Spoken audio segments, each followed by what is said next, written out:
Good afternoon, everyone. This afternoon, let's make spaghetti alla carbonara. My favorite pasta dish, always a fan favorite. Pretty simple, takes a bit of technique. We'll go through it together. First, let's start with the ingredients. So, probably, most differentiating is the meat. So, we're going to use pancetta. You can get away with using bacon. It never turns out as well. There's not as much fat. As you can see, you want the meat with some fat.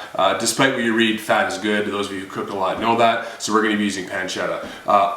You can make a couple eggs, some garlic, ground pesto from fresh peppercorn we just ground up, and for the cheese. So when you look online, when you see a lot of recipes, a lot of it calls for Parmesan. Parmesan obviously is easier to find, but the true way to do it is Pecorino Romano. So I have about a half a cup Pecorino Romano, which we're going to use. I'm also going to top it up with some capers. Capers aren't typical in this dish, but I think capers are very underrated and they should be a lot more stuff. So I'm going to throw some capers on top.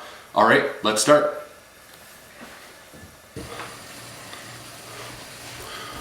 All right, so the pot is boiling. Here we go. We're going to put in the spaghetti, do the old twist trick so it doesn't get caught up with each other. In the meantime, as you can see, I've started to fry my pancetta. I just turned it on. It doesn't take too long, so it's okay to start about the same time that the spaghetti starts to boil.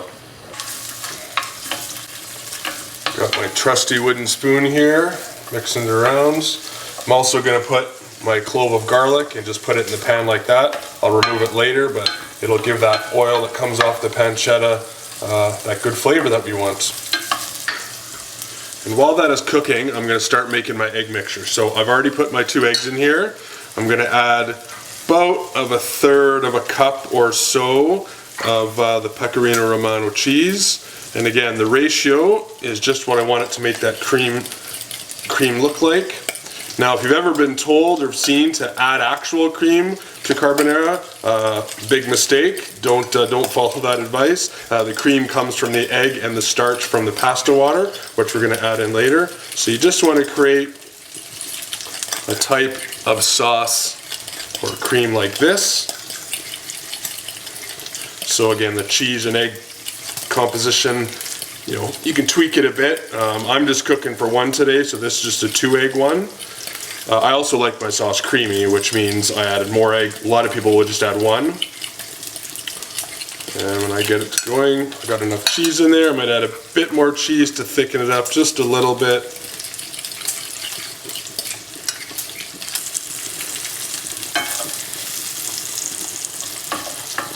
Now obviously, if you've noticed, I cut my pancetta into kind of bite-sized pieces, so it doesn't take super long to cook.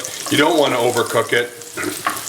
Obviously, it's preference on how crispy you want it, but it cooks up fairly quickly, so you got to keep a watch on it. My pan's on medium-high, by the way. Don't want to need more than that. I'm going to be turning it down very soon as well, just before I put the pasta in. All right, so we're ready to put the real work in now. My pancetta is cooked the way I want it. There's enough oil and grease in the bottom. I took out a little bit, but you still want lots in there for the pasta. And I'm turning my heat to very, very low right now because I'm going to put the pasta in and finish the cooking in there. So it's very, very al dente right now, which is exactly what I want. And I'm not going to be afraid to take the pasta water with me. So I'm going to do that. I'm going to bring it all in like this.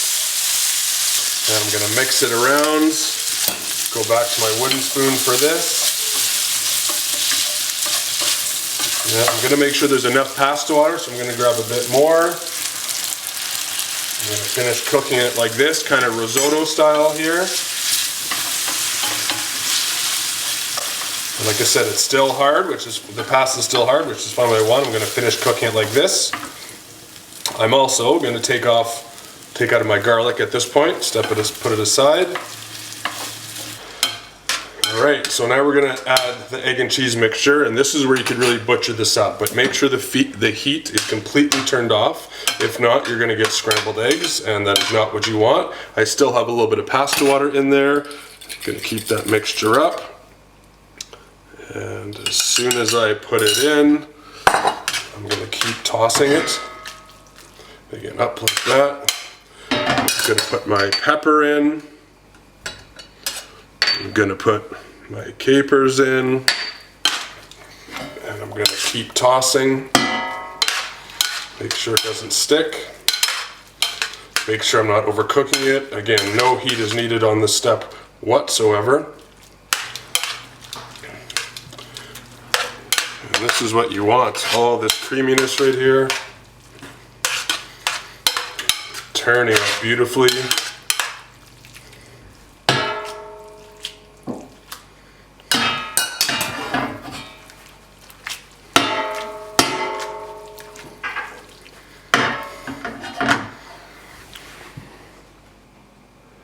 Alright, so finished product should look something like this. Nice, creamy, enough pancetta to cover. Again, we added the capers for that extra flavor, but hey, looks beautiful. It's going to taste amazing. Thanks for watching.